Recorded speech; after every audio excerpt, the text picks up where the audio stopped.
aka Watch with Neves, and I'm here with my co-host DJ Invincible. I love how You they do know, those intros, man. I love how they do the intros, but in the first episode they don't do them, and They that didn't always do it. caught me off guard. Yeah, they never do it in the first episode. I was waiting for it because like he pauses and you think the opening screen is coming on, and then it doesn't.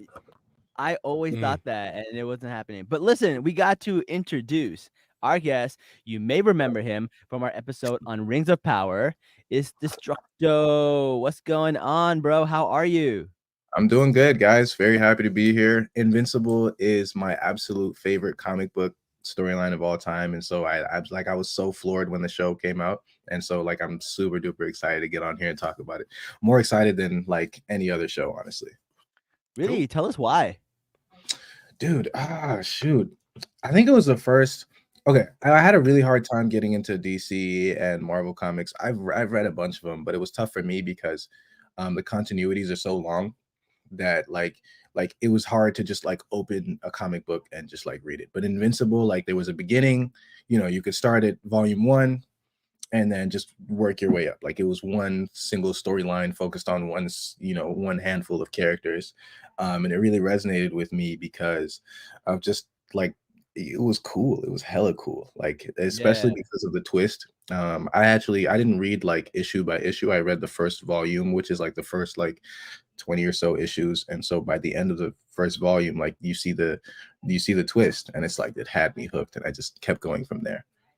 That was Nice. a crazy, That was crazy hook. I did not see that coming. And I'm just like, when I first saw the ending of episode 1, and I was like, shit, this is a very woke show. And it's really yeah, interesting. Like people think like the Marvels is woke, or things like some of these other shows are woke. They're not woke. They're just regular shows with diverse cast. That's all they yeah, are, right? It's just the casting is reflecting our current population.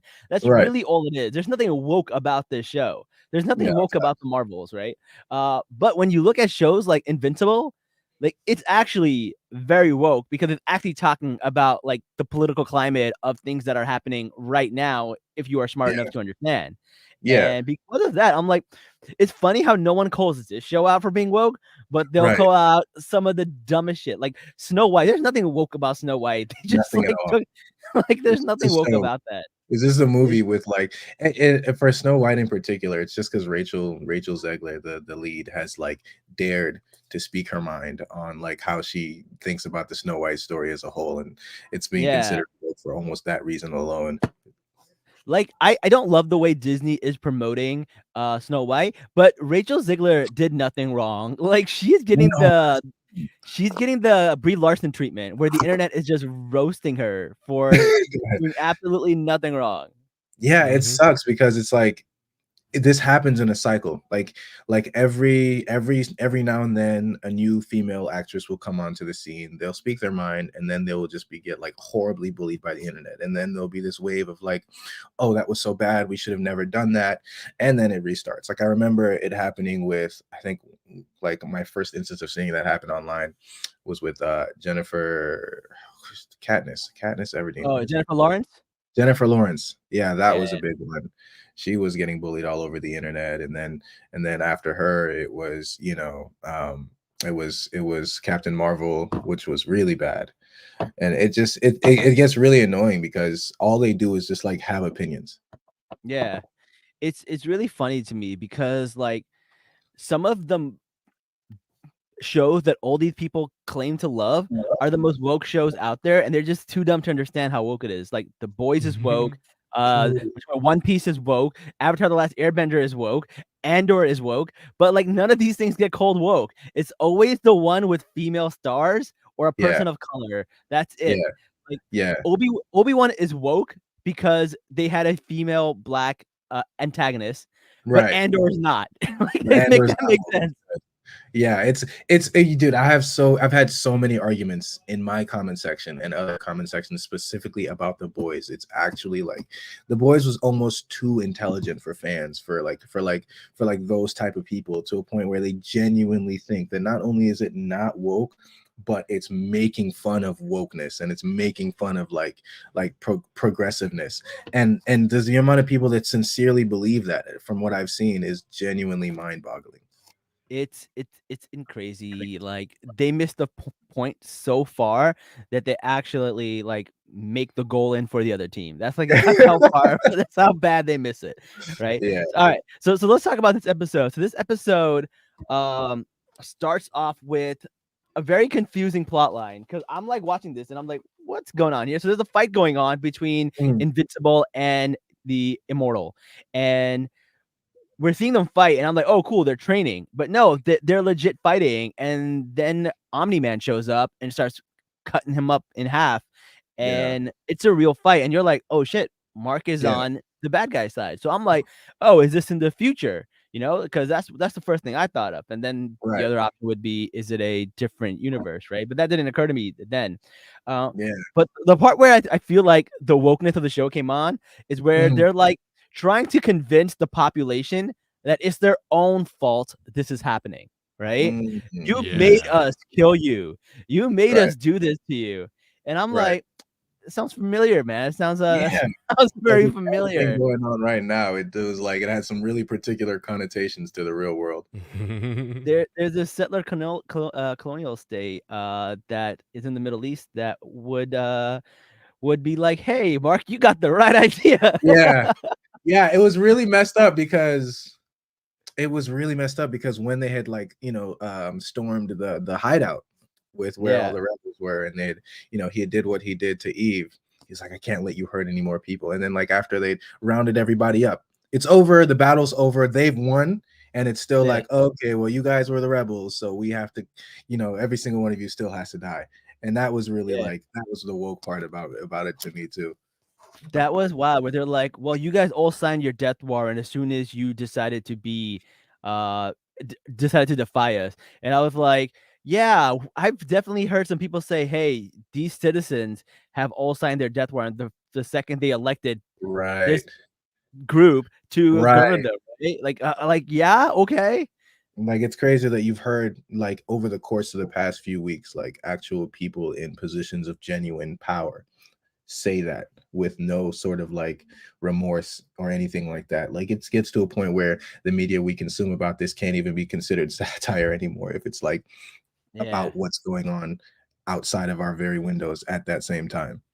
Yeah, so he says things like, "We didn't destroy your city, you destroyed it by fighting back." I'm like, that's not how it works. You're the occupying force. Like Mhm. even in the Geneva Convention and international law, the occupied force has a right to resist legally. Mhm. So Yep. like legally, you have the right to resist. So it makes Mhm. no sense what they're saying, but the fact that Omni-Man and Mark think they're so above these savages and these humans, Yeah. shows how woke the show is and the parallels to real life. Yeah, I had just made a post not too long ago, just recently, about how the evil Superman trope that sort of Invincible and the boys rely on has, at least in my like sort of understanding of it, been a close examination of our relationship with power and how those with power justify using violence, and how force is and how violence is what's the word, it's justified, and it is legitimized through with the by those who have more power than others. And so like that's why the boys, to me, and the boys and Invincible, like take those concepts and apply them so well in today's landscape that like they look almost parallel to the real world. Yeah, absolutely. And speaking of the boys episode will be starting right after this with our boy MTF. So stick Oh, that's around if dope. you guys are not the Definitely boys, listening. sorry, Gen V, which is kind of like the boys, the It's spinoff. the same thing. Yeah. Yeah. All right, so we know this is a different timeline. This is a different multiverse, right? So we get into that. Um, and I love that they're fighting all these guys, but they're different versions of them. Like we saw Eve, she's wearing the hat. We saw the other guy who's like a little, deformed monster. Yeah. And then he goes to Nolan or Omni-Man, like, one day you too shall die. And he goes, Yeah. yeah, but you should have never been born. I was like, damn, man. Savage. That was I'm that was Savage. Omni-Man is messed up, man. So he paralyzes Eve, and then this professor gets kind of zapped into a different world. So he gets zapped into a different world, and you have no idea what happened. And they're like, whatever, let's just kill all these people. Like it's wild what happens. And then I didn't know who this person is or what this person was. And then we see the twins, the Maulers, I believe they're called. Yeah. They're in the jail cell, and the portal opens up for them. And this doctor, the one who we thought was the same one who just went through the portal, tells them that, hey, I have this power. I can see through different portals. And in majority of the other multiverses, Invincible and Omni-Man team up to take over. So what he wants to do is he wants to learn from all the other dimensions and figure out how to beat him, which is very interesting. And then here you find out, oh, there's a whole multiverse angle. So I thought that was pretty cool. And his name is Anson Levy, which I thought is interesting because he's a big character in the comics, is he not? Yeah, he's a very, very particular recurring antagonist throughout the comics, and they introduced him and they did his story slightly differently within the TV series. But the assumption is that it's still going to sort of go down the same path. But he's like a big deal. Yeah. So I love the fact that I don't know how different his backstory is in the comics, but in this they start him off as a pacifist who doesn't like violence, and he has this power that he was born with, and he wants to learn from all his other, like, what you call it, clones, or not clones, but like variants, I guess you would say. Yeah, variants. But instead of like talking to them and having a conversation, he's like, no, that's too slow. I just want to download all your memories. The thing is, it's like pretty much spot on in terms of like his backstory. Like he is in the comics, so he's also a pacifist, and he's also like just like pretty much singularly interested in having as much knowledge from his variants as possible in order to like just maximize the world. And pretty much it goes about the same way within the comics as it does in the TV series, where he's getting beat up, where Invincible is getting beat up by the Mauler twins, and then that stuff happens. And then like the stuff with his brain happens. The only difference is I always read Engstrom in the comics as more of a pathetic like character than how he was portrayed in the TV series. In the TV series, he's voiced by Sterling K. Knight. Yeah, the guy. Is it Knight? I think it's Sterling K. Silver. Sterling K. Brown. Sterling something. Yeah, Sterling K. Brown, the guy from This Is Us. Yeah, the guy from This Is Us, and also King T'Chaka's brother. You finally got the color right. It was brown. It was brown. Yeah, he has a very cool voice. And so, but in the comics, I talked to Frankie about this as well. We always read him as more of a like pathetic sort of loser character. But I would say like that's the only big change that they had from the comic to the screen. Okay, that makes the voice makes a lot of difference. And the voices this season are amazing. Like the voice actors that they got are fantastic. Mine is like one of them, which like no hate to this guy. But we'll talk about him. We'll talk about him. I think he shows up in episode 3, and he's not a bad voice actor. It's just the fact that his voice is so distinguished that like it's him. Like I already immediately know who you're gonna say. You already know what I'm talking about, right? Yeah. Like there's some people like John Mulaney. I know he does a lot of voice acting, but he's another one where every time I hear him, I'm just like, that's just John Mulaney. Like that's not Chip and Dale. That's just him. Yeah, John Mulaney is always John Mulaney. Yeah. All right. So Mark starts working for Cecil. He's like, hey, you see him doing all these like heroic things, but he's kind of just out of it. And then they're like, okay, fine, we'll bring you back. And then his first thing that he has to do is basically there's a power surge and trying to figure out what's happening with the Mauler brothers. Levy wants to connect all the brains. Most of it, he's like, hey, there's a world out there that has cured cancer. There's a world out there that's discovered peace. And there's a world out there with different philosophies we haven't thought of. All we got to do is find them and we can bring it to our world and make our world a utopia. It sounds like, in theory, an amazing thing. Like, yeah, that makes sense. I get that. But then all the problems occur when Invincible shows up and he tries to stop the Maulers and he tried to stop this whole thing. Now he doesn't know what's happening, so he's going to do punch first, ask questions later. But everything kind of goes kablooey here. What are your thoughts about how this third act in this episode, what you call it, ended out? It was honestly, and this is something that like the show always never fails to like surprise with me with how like gory it can get. Like every episode, like every episode still completely shocks me. Like when things get gory, they get really gory. So I'm watching the scene, and the Maulers from all the different dimensions are just beating the shit out of Mark. I'm talking about really stomping him out.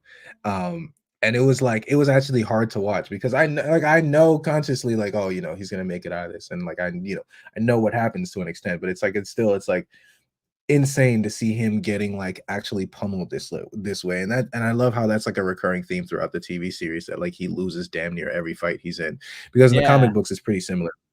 He does not win very often, and when he does, it's a very hard fought win. And so I thought that was really, really exciting, and I was really like just sort of amazed with the show's consistent ability to like always portray their battles as like exciting, and like always like keep alive the fear that like at any point like Mark Grayson could actually be killed by one of these people. Yeah, when he fought the beast, I forgot his name, but the King Battle Beast. Battle Beast, yeah. I thought he was gonna die. I didn't think he was gonna come out of there alive. I thought it was good. Battle Beast. Yeah. That was I have my gripes about that. I have my gripes about that fight. Well, not the fight, but just the introduction of Battle Beast in season 1 is something that I've been very vocal about, how like it annoys me, because Battle Beast is a very, very significant character that kind of like throughout like later on in the series, and he in the comic books he doesn't get introduced even until like way later down the line. And so like him being introduced in the first few episodes in the first season, the way it was cool, because like that's pretty much as powerful as he is in the comic books. It's just that I wish they would have saved it for later, because I mean he's just a beast, and he was pummeling Mark, and it was so funny seeing Omni-Man right there watching the whole thing. What a bastard. Just watching his son just get smashed. Yeah, dude. Just get smashed. It was wild. The other thing the show does is that when you think the episode's over, they'll show like a few credits, and then they'll start the show again. And I don't know why they do that, but it always gets me, and it always makes the show seem longer than it actually is. So like we thought the show was over, and now they're showing the Guardians, and I'm like, oh, is like I was like, oh, that's an end credit scene. It went on for another 10 minutes. I was like, what the fuck? Yeah. Like all episodes are like halfway through, they'll do a credit scene, and then there's a whole another half to it. I'm like, are you kidding me? It's so weird. It's so weird. Like you'll see the title sequence, you'll see the credits, you'll see everybody involved, and then like right afterwards, it's like you just continue the show, and like 20 more minutes of content. And it got me sometimes where I would exit like after seeing the credits, like, oh, it's done. Coming back to find out what happened. I've definitely done that. I'm like, oh, then I sit back down. I was like, what's going on here? But yeah, yeah. So we find out that Immortal is taking over the Guardians. This guy keeps him back, even though he probably loses. Someone had a comment the other day up there. I saw it somewhere. This was Immortal talks a lot of shit for someone who gets beat in a few minutes. That's so true. He always does. Immortal's a fraud. I'm not even gonna lie. Immortal is a fraud. That man gets beat up every 15 minutes. It's so funny. He takes so many L's. It's so funny. It was like he's Immortal. Yeah, and then I think that's what happens in episode 1. And then we also find out that the new character named Bulletproof, him and Rex go at it. We're talking about, wow, your name is pretty obvious. He's like, your name is Rexplode. Like, I was like, oh, I'm so dumb. I never even noticed that was his name. That shit is, man. Fun fact about Bulletproof isn't something I just learned recently. Bulletproof, the suit and the name is actually originally what Robert Kirkman was going to name Invincible.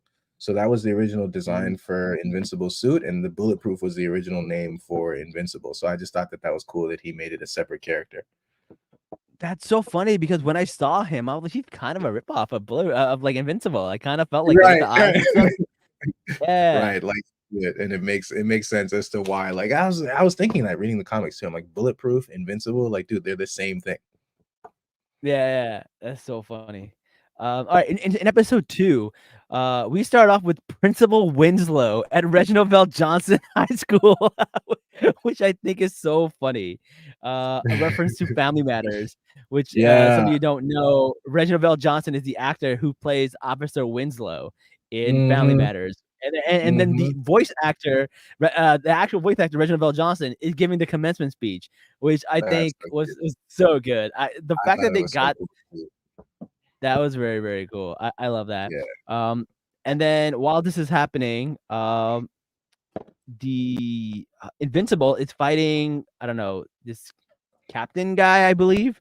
No, Doc Seismic. Doc Seismic, my boy. I love Doc Seismic. Yeah. Why do you like Doc Seismic?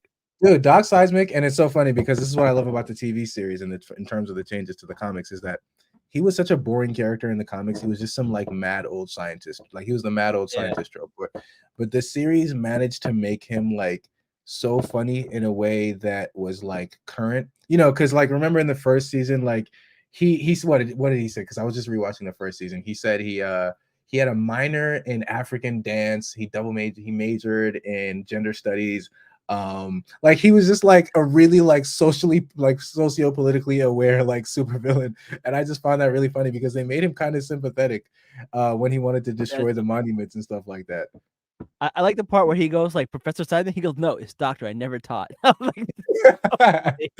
Right, like he's so snarky. Like it's hard to hate him as a villain. Like I genuinely enjoy seeing him. Yeah. And then he was like, "Do you know what this is made out of? Granite." And like, isn't that most buildings? Like, yeah. Well, you can keep the ones made out of wood. I was like, what?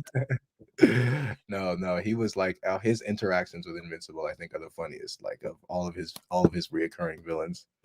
Yeah, those are fun. And then Invincible gets back in time for his graduation. All that stuff is happening. Then we go to the Guardians, and they're fighting somebody who is like a giant, I believe, and he's like got the mind of an 8-year-old and wants to be a robot. But in this, we find out that the robot guy, the kid who's inside the robot, I forgot his name. It's not occurring. Fuck Rudy. He hasn't experienced fear before, so he experienced fear for the first time. So that becomes a bit of a storyline. And that was interesting. So I actually watched. So I went to Comic-Con back in July, and I actually watched the entire Darkwing versus Invincible fight. So that was what they showed us. And really? I was like, yeah. And I was like, oh, this is so cool. So when I first saw it, it was really cool. And now you watch it, it's even better because you get all of like the background of like what's happening here, which is really cool. Like why he's working for Cecil again, what's happening. By the way, Jazz just stepped out for a second. He had a work call. He will be back. Hopefully. Yeah, so I thought the Darkwing fight was really good because it wasn't Darkwing, it was Darkwing's assistant. And apparently there is a city with a curse on it, which is always night, which is really funny. It's like a Batman reference because Batman was always night in the Batman, the animated series. Yeah, I thought that was really cool. What are your thoughts on Darkwing? I thought that was dope. I really like Darkwing as just like a concept, like as a character concept. Like seeing him in the very first episode of Invincible when the Guardians of the Globe were like saving those people at the White House, and like seeing that like he genuinely was a true hero. Like I thought that scene where like he's being crushed under a car and he's got like the civilian under him and he like saves the civilian knowing damn well that like if he doesn't get saved, like right now, like he'll die. Like I thought that like that was genuinely cool. And so seeing him die in season 1 was like equal parts funny and equal parts sad. And I love how the world building for this show is because they're just like it's just like a random tidbit, like, oh yeah, so some magician like made it so that city is always night. Like no big deal. Like I love how Cecil is just like matter of fact about all the wacky shit that happens in the Invincible world. So Yeah, it's really like that's just something that happens. No big deal. yeah, what was Um, his name? What was his name? It's like the Night Magician or some shit like that. I don't remember. I forget who the name was.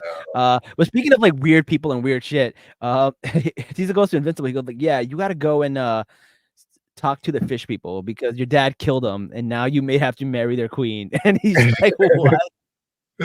Uh, That was I funny. thought I I thought that was I thought that was really, really funny. And then Yeah. while Mark is going to this like fish land to Mhm. meet this queen, we get another scene of Dr. Langstrom Levy, and he's back. Yeah. And it's a new version of him. So it's not exactly the pacifist version, but it's this new Mhm. combined version of him. He's Mhm. deformed and he's got all this stuff on there. And he Yeah. finds a universe where Mark is captured. And what Mhm. he does, he goes, "Yeah, I'll help you. Just tell me what happened, how you got captured." So he's Yeah. using intel and information and gathering Mhm. information to figure out how to beat him, which I Yeah. thought it was cool. And he says, "Well, they used quantum bombs to defeat my dad, and then for me, they just wore me out and they got me when I was sleeping." And I was like, "Makes sense. Everyone's gotta sleep sometimes." I completely forgot about that when he said that. That is so funny. He Yeah. said, "He's got me while I was asleep." And then you see Cecil as a woman, which I thought was also pretty funny. Like Yeah, in this universe, that was in in the universe that they're women, they actually caught him. Tell me that's not woke. like, yeah, I know, right? Like that. Tell me that's not saying something. Like that doesn't mean something. Of course, the woman Cecil is the one that caught him. I love that, but people are too dumb enough to catch that. Oh yeah, no, people are Oh too man, stupid. it's so funny. All right, so at the end they have this giant fight with, I believe, these fish people, Oh yes. and what happens is he ends up having to defeat this giant monster, but the Mhm. monster gets loose and might kill the queen. So He saves Cecil's the telling queen. him, "Don't worry about it. Come home. It's not your problem." And he Yeah, decides like, "No, I'm not my father. I'm gonna go and help these people." And he yeah, ends up actually going and helping these people to like yeah. just further distinguish that he's not like his dad. What are Right. your thoughts about that?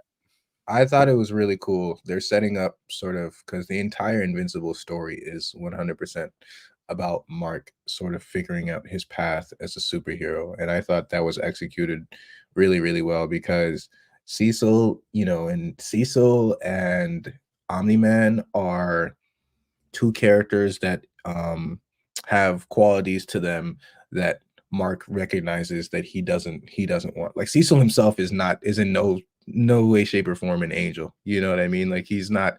He works for the United States government. He Yeah, does not work for the greater good of the world or for no, people, anything like that. And so, seeing like sort of Mark step into his own and go against even Cecil.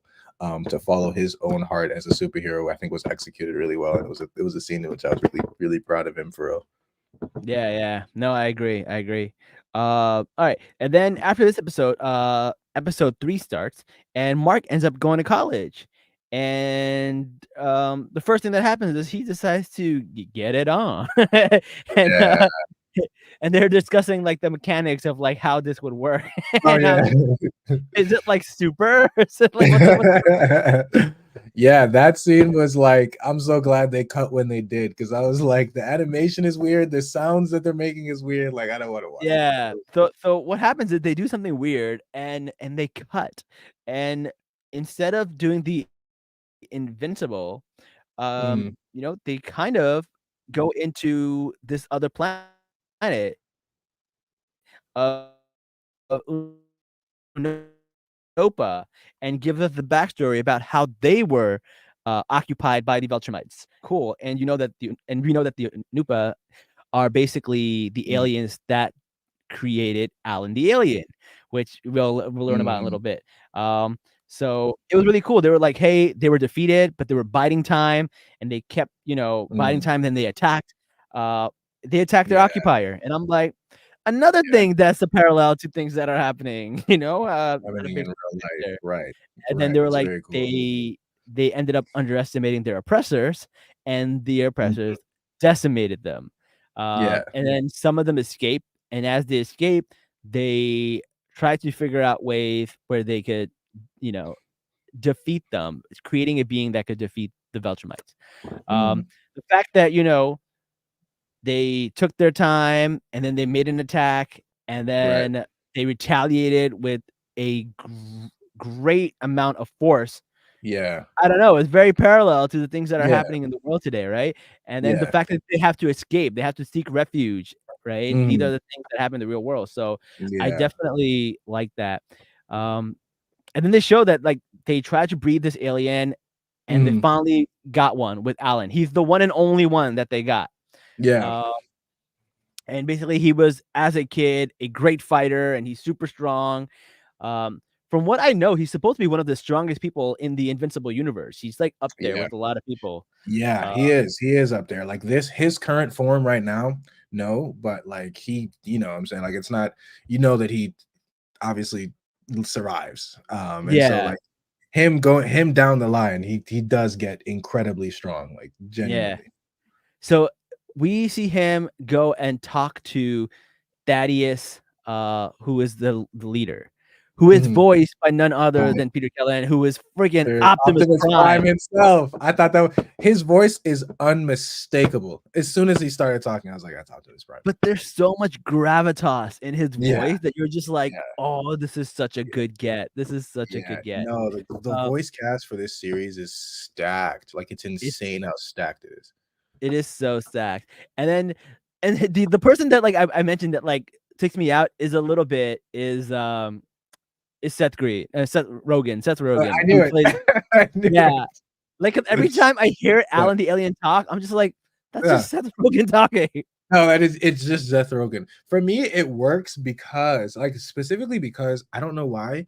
Reading the comic, it's not that I heard Seth Rogen's voice, but when he was casted as Seth Rogen, like it immediately like clicked to me.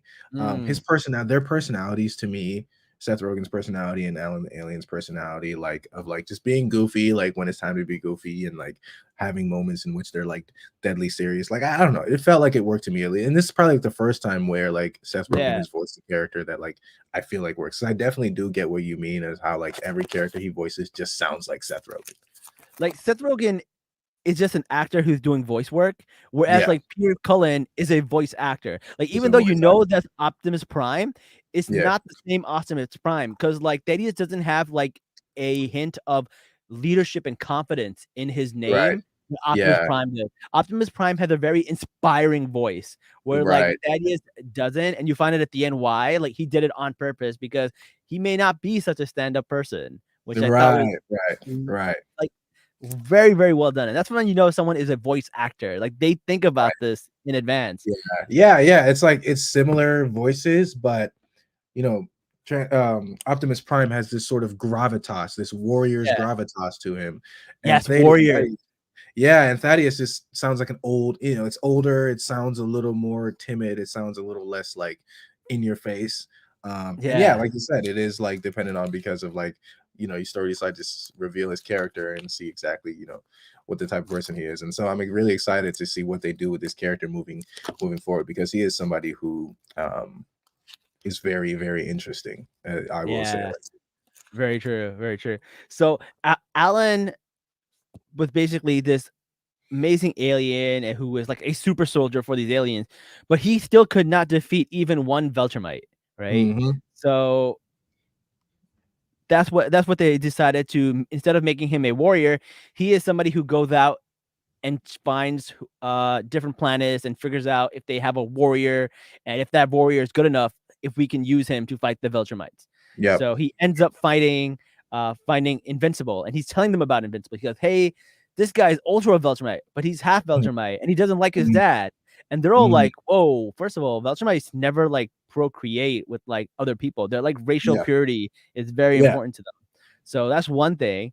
And they're like, Mhm. and they never fight amongst each other, and that's another Yeah. thing. And then they're like, "Hey, how can we use that against them?" And at this point, Mhm. I'm like, "Okay, Thaddeus, I see you trying to come up with a plan." Yeah. But then he'll tell them, "Hey, there's a mole, Right. so I need you to scope this out." Yeah. Now, who did you think the mole was at this moment in time? Because I thought it was his girlfriend. I thought Mhm. she was going to end up being the mole. What about you? So, you know, it's so funny, and this is one thing I'm so grateful for. I've completely 100% forgotten who the mole was in the comic books. So like I have no fucking clue. So I'm thinking like as I'm watching, I'm like, I also thought it was his girlfriend, but seeing like I think it's genuine. It's got to be as it's obviously one of the council members.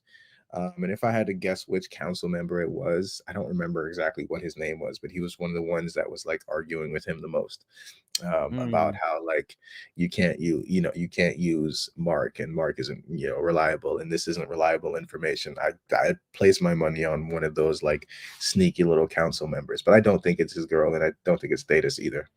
Really? I thought it could have been Data's. At the end, I was like, oh, I thought it Oh yeah, was. But okay, we'll see. I'm excited to find out. Him, he also gets it on with his girlfriend. A lot of people getting laid in this episode. yeah. A lot of shit going on this episode. I ain't even gonna lie. A lot of shit is going on. They try to go back to Mark, and they're like, "Oh, Mark's still doing it." Yeah, they're like still going. It's like, damn. Yeah, man. It's a lot of stuff was going on. I had to fast forward through a little bit of it because I'm like I was like, weird. I don't want nobody catching me watching this. Yeah, right. Like if somebody walks in at this time, at this specific time, I'm gonna look stupid. So I had to like. That's why I don't watch anime because some parts of it are just so awkward, and I'm just like, somebody catch me watching this. 100%, 100%. How do you explain this? Like, yes, it's a sex scene, but it has tentacles. Like, I don't understand. Yeah, like they'll be doing the weirdest shit. Like it won't even be an explicit sex scene, but it'll have like such like sexual overtones. That like overtones are always like, and they're often like most always like predatory in some way, and so that's why I end up fast forwarding them.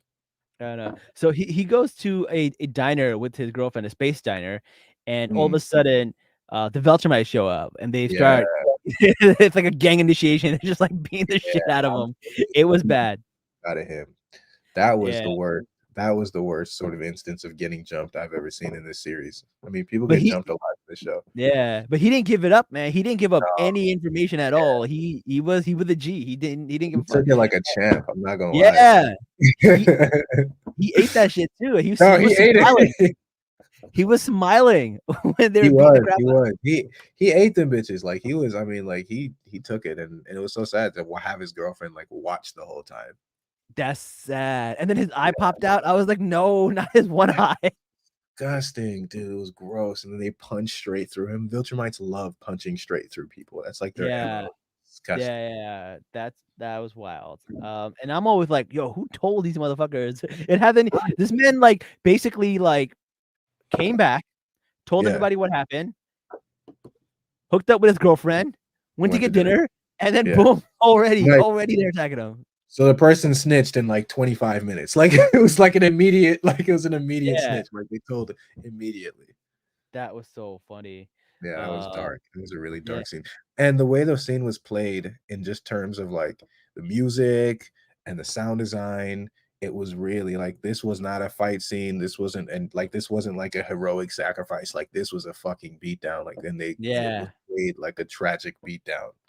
It was very tragic, but he didn't die. He's still alive. He was on life support, and she was watching him until Thaddeus came in, and he's like, "I'm sorry," and kills him. So like, I thought that meant Thaddeus was a mole, but I did feel a little weird about him saying, "I'm sorry." Like, if he was a mole, why is he sorry? And I'm like, is he a Viltrumite in disguise? Like, because Viltrumites look human. They look normal. They do look like regular people. They do look like regular people. The thing about Thaddeus in that scene is just like, I mean, I genuinely, because it would be baffling to me even if it was like he was doing something that was harming him. But like I have no explanation. Like I want to say that like he wasn't doing anything wrong, but I genuinely have no plausible explanation for why he would turn off his life support other than to like be a dick about it. So like I don't know. That was wild. But again, we think this episode's ending. The credits roll, and then all of a sudden we're back at the Guardians, and they're like working out in their freaking thing. And one thing we didn't mention, Immortal, he's like banging one of the girls on the team. Duplicate, yeah. And then Rex is pissed about it, and he's like, they're having a conversation, and she's like, well, he's the only one that gets me because he's the only one who has also died a bunch of times. And like, and he's like, he's 1,000 years old, which is kind of predatory. But then she's like, well, if you count all the lives that my duplicates have, I'm the same age as him. I'm like, I don't think it works that way. I don't know if that's how it works at all. I don't think the math does enough mathing like that. But I kind of see it because like when she absorbs her clones, like I assume she also absorbs their individual experiences as well, and like that compiles in her brain. So like theoretically, like if a clone goes out and lives its own life for like a year or so and then comes and gets reabsorbed, like it could Yeah. like, you know, like that experience and sort of that like all of that goes into her as well. So like I don't agree with it, but I can see on a theoretical level what she means. Yeah, I understand what she means, but I don't think it works that way. Because like if 2 2-year-olds have an experience, Right.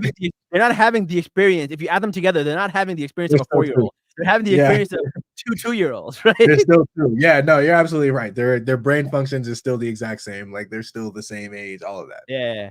And then one thing we didn't mention, they did show back in season 1, um, Mark went to Mars to fight people, and this Uh, little parasite or something, oh yeah, those got, sequids.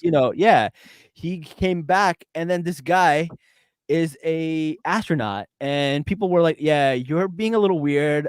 You should take administrative leave." And Oh yeah, they fired his ass. yeah, and he's at home eating pizza, frozen pizza, not even cooked, and he decides to be a superhero. So he becomes a superhero called Shapeshift.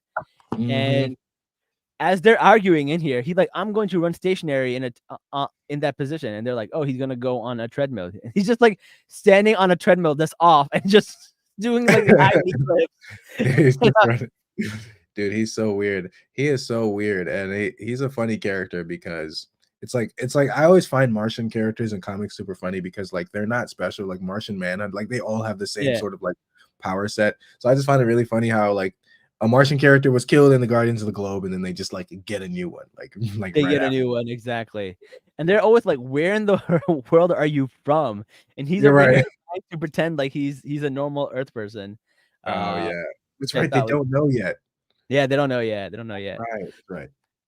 All right. So while this is happening, um, the mom goes to like an AA meeting or something for like spouses of superheroes, Mm, and she meets this guy. They go to a bar, and she's mm, like finally connecting with somebody. And then mm. they found out that his wife was one of the people that was killed by Omni Man. Yeah, And she's like, "Yeah, my husband was Omni Man," and yeah. they didn't take it well. They didn't take it well. They're like, "You should not come back here." What do His you think? mom's having it pretty rough, man. Yeah, She is yeah, having a rough time. yeah. What I find so cool about this series, I think my favorite, genuinely my favorite part, is that they made his mother an actual character. In the comics, it was not that way at all. She finds out, you know, and like so in the comic books, there is no like investigation on her part whatsoever. As a matter of fact, there's no real investigation at all. Nobody even suspects Nolan. Mhm. But in this series, like they make her an integral character and give her a character arc because when she finds out in the comics that Omni-Man is evil and he calls her a pet and whatsoever, like you get a couple panels where she's like super sad about it, but like her experiences like as a character like are really really minimal, and this show Mm, took that as like a lot of the fans were sort of like, you know, they wanted to know more about how somebody who's been married to somebody for decades would yeah, feel about their husband being literally the world's worst like killer. And so yeah, they turned her into a whole character, and so I'm experiencing her character arc for the very first time, and I'm seeing it, you know, within this TV series, and I think it's done so well. They're exploring her grief, and they're exploring the sort of like way she blames herself for not knowing, and the way other people blame her. And I just thought it was like really profound and just like a really really well done for like an animated series to do. yeah. No, I agree with you. I thought it was really really well done, and it was something I wasn't expecting either. Um, and then speaking of things that I wasn't expecting, Seance Dogs arrives. No. And and I was just like, so Seance Dog was like a Doctor Strange ripoff of a cartoon Mhm, character, and he showed up at his dorm room, and Mark is like, "Oh crap! Obviously, it's not real." He takes him out to the woods, kind of beats him up a mhm. little bit, and then he says, "Okay, I'm this from this bug planet. I'm this bug, and we need your help. There are meteoroids, uh, that are going to attack us." Mm, And we need your help to destroy these meteors. And then, his friend convinces him to go. He tells Amber that he's going, and she's like, "You never have to apologize for saving lives," that was which, cute. like, I thought it was great. I Yeah. don't understand the fandom. They still don't like Amber. I think I can understand why. Maybe it's Right. Yeah, It is it's a like it's right?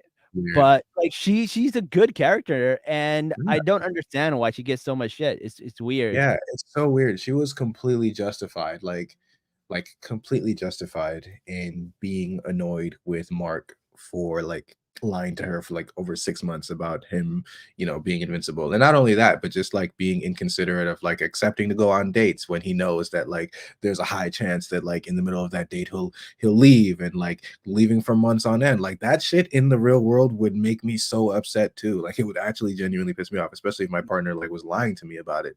And so Yeah. like the backlash was so weird. And even though like she's now, super accepting and super cool, like people just hate her. And like we said, Yeah. there's a reason why. There's some people you'll never make happy when it comes to things Right. like Right. that. So he ends up going to this planet. Once he gets there, turns out there is no meteor shower. Fucking Mhm. Nolan's there, and that's Yeah. where it ends. And I'm just blown away. That was a big twist to me. I did not see that Oh, yeah. coming at all. Yeah, I was so excited to see that scene. I was so excited to see that scene. I wasn't expecting that they'd do it in the third episode, but that was a really cool scene. I want to know what sort of like what you thought about it, because I honestly, it's unfair for me to talk about it, but I genuinely want to know what you thought about it.